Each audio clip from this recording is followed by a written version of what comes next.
I like to run a startup on the back of customer revenue. I think that's probably, it's a hard yards, but it proves your product. And if you can do that rather than just chasing the funding, I think, there's a point where you're going to need some funding.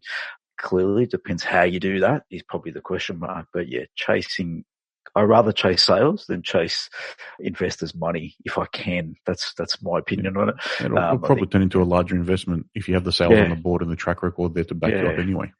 Correct. And then you can prove a product. Provided you can keep that runway moving and keep evolving product. Because there becomes a time where, if you're not making any sales and you want to do iteration on products, there's no funding to do it. So been there, done that too, where you're just waiting for that next sale to keep evolving products. So it's a two-pronged approach, or what the best approach is really.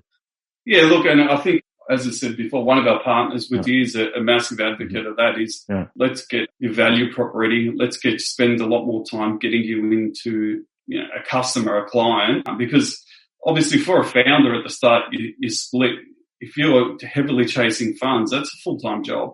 And then building a product, as you know, is a full-time job. And then building value props or trying to get into corporates, that's another full-time job. So if you haven't got the team to go through it, why not, try to chase the client and then worry about funding a bit later if you got enough to, keep the lights on. But Wadier's a massive advocate with the companies we work with, get the customers, get money, and then you're not reliant on, receiving any money. You'll have a pick of the investors that you want to invest in the company and more on your terms.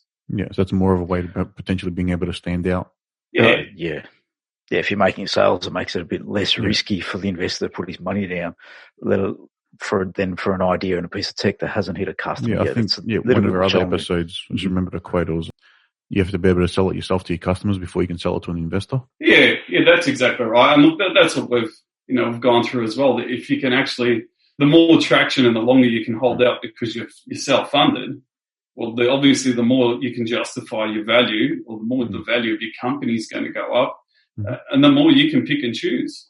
If you've got money in the bank, you can say, I don't need to invest until I want.